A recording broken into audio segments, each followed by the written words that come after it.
So, $20, JS, $20. Or make it 8. How about 8, as Elon said to Stephen King? So, if you're just joining us, welcome to Thought Feeder. This is a very special podcast episode talking about the future of Twitter now that Elon Musk has purchased it and has officially gone through, and what universities and brands and individuals are going to do. What's our next move? Because things on Twitter seem kind of shaky right now. Mm-hmm. Musk has said that it'll be $20 a month to maintain verification. I was going to say I can't believe the hubris, but I can believe the hubris.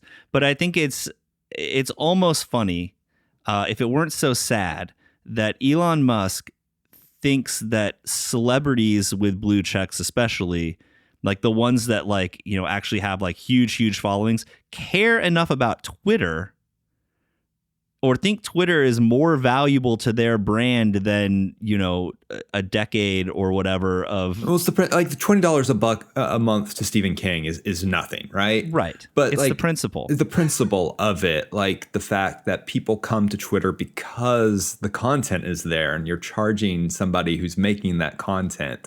Yes. For that verification. He does not need that. He actually needs it so people don't impersonate him, which is the point of it. And I honestly think, and I will say this, I am a proponent of, I believe verification is worth more than most people think it is. Yeah. It's not just a blue check mark next to your name. For universities and brands, it helps prevent impersonation accounts, which I have run into many times from university perspective. It also gets you noticed. Like you get a separate set of tools. If you have a verified account, you have a separate bar that says verified. And anybody who interacts with you that's verified shows up in that panel. And as a individual who is not verified, but has a large following and gets a lot of followers pretty often, and there's no other way around saying that. Like, I can't keep up with everybody that follows me to figure out who to follow back. But when I get a follower that's got a blue check mark next to their name, I sure as heck go check them out and see who they are. Yeah. So there's value to having that blue check mark next to your name. But is it worth $20 a month? Meh. Well, and that's the whole problem, is that Twitter makes its advertising dollars off of the content that gets people to come onto the platform. And so if you're going to start charging anyone for something like verification, like that's not the right way to do it. Like, this is the problem. Twitter has never been a sustainable business, and it won't be a sustainable business, and it's sad. Verification aside, it is clearly evident that Musk is making this up as he goes along. Oh yes, like he has no plan. He really didn't want to buy it. It's just like a joke that became real, and he doesn't. I don't think he's got a plan, which makes it incredibly difficult for brands who use Twitter, universities who use Twitter to communicate with their stakeholders. Yep, it makes it incredibly difficult to plan what's next and how they should move forward with the platform, or if they should move forward with the platform. My recommendation to any higher ed social media managers that are listening right now is wait and see. Don't pay $20. Don't. Well, if you lose, I think it's valuable for schools to maintain their verification. Like, wait and see what happens, and we'll cross that bridge when that actually. Well, maybe that's happens. The whole strategy. It's all these people that have been forced into needing to maintain. They're going to get fleeced, Well, and that's the question too. I think universities need to look at their Twitter accounts, and because there's no one universal answer. When I was at Texas State, that was a Twitter campus. It was very active. Students were on it constantly. Then when I moved to the University of Central Arkansas, Twitter was dead there. You couldn't pay students to get on Twitter. I think every university social media manager needs to look at their Twitter account and go, is this something we really need or not? Is this something that our students use? Is it something that they're going to continue to use? I think, and even those that are robust campuses, it might be time to start thinking about kind of quiet quitting until things smooth out a bit. Like I wouldn't plan out any sort of Twitter campaign that's reliant on Twitter right now. Well, I mean, they don't have a very robust advertising infrastructure anyway, and so the advertisers they do have are probably going to jump ship.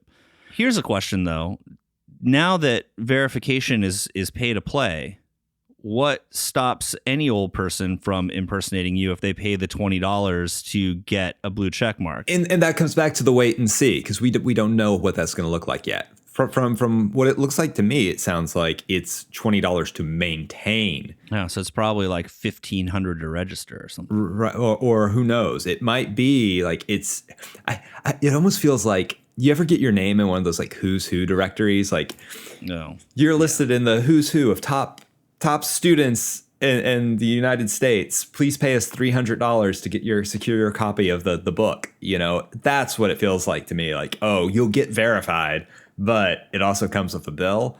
Again, wait and see. I don't know what it's going to look like. I don't know how much it's going to cost, but I just think it's a bad idea for a revenue stream. And I think verification there's a lot wrong with Twitter verification right now, and who gets verified and who doesn't. And I also think Twitter needs to go through their verified list, and like your verification should be up for review every year or two.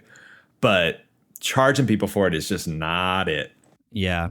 One of the things I'm struggling with in general is I don't want to give Elon Musk any money. Like, from an ethical perspective. You know, I for a long time, like before Musk kind of went off the deep end, I was like, man, I'd love to have a Tesla. I want to vote with my dollars and put money towards electric cars and that is an innovation. And now I'm like, even if I could afford one, I wouldn't buy one. I wouldn't buy a Tesla. So why would I give money to Twitter for the same reason? I don't agree with his politics. I don't agree with his like personal code of ethics and the way he treats women and the way he treats in the way he treats any other human.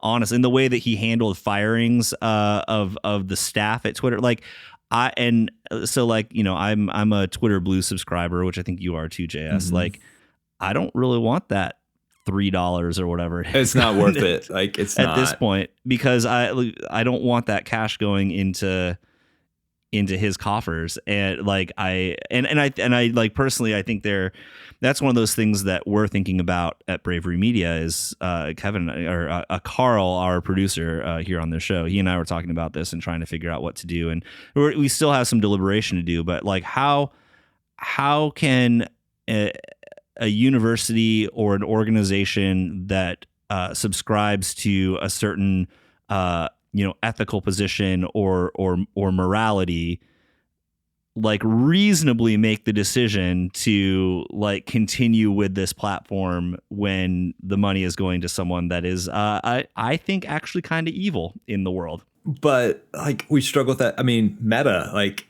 it's true.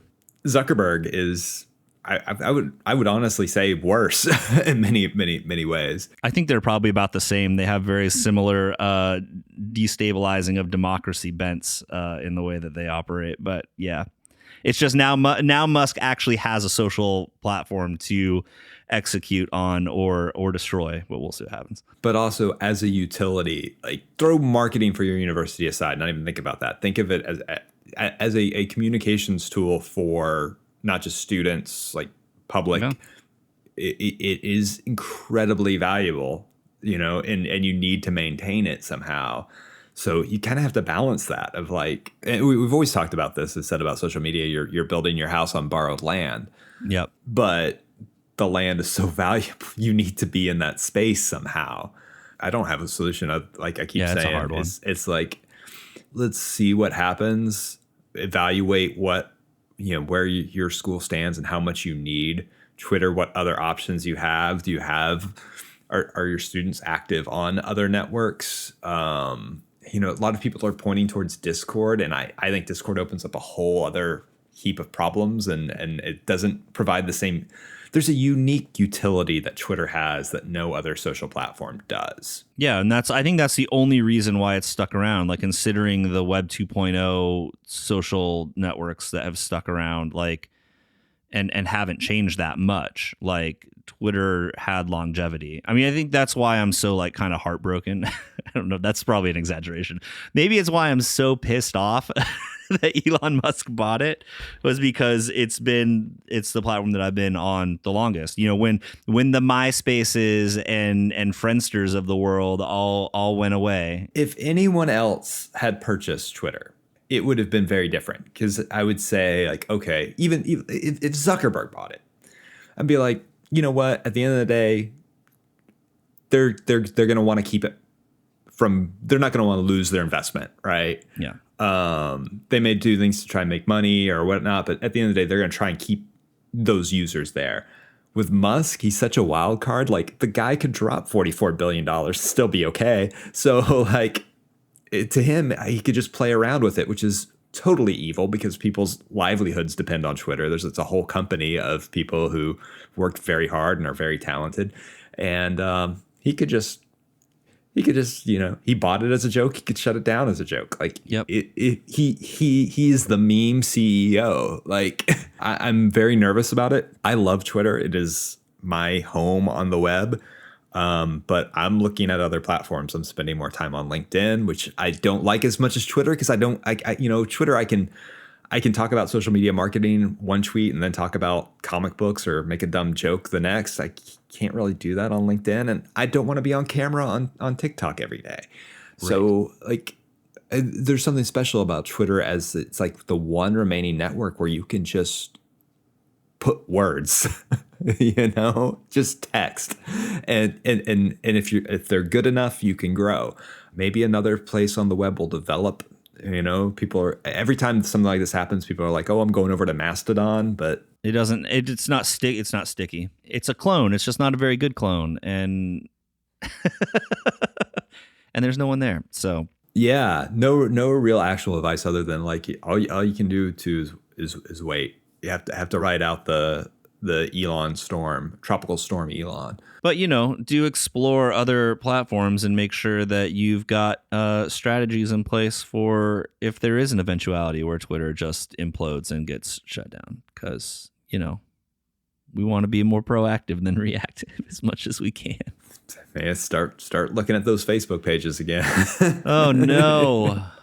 Oh, see, and this is Microsoft's chance to open up LinkedIn and make it something that's actually useful for people that aren't just college graduates. You know, if I were Zuckerberg right now, I would open up my algorithm to brands, like every post you'd think, organic reach out the wazoo. You post a photo on Instagram, everybody's seeing that photo. Just say, hey, you don't like Twitter anymore? Come over here for a little bit. Right. The water's fine.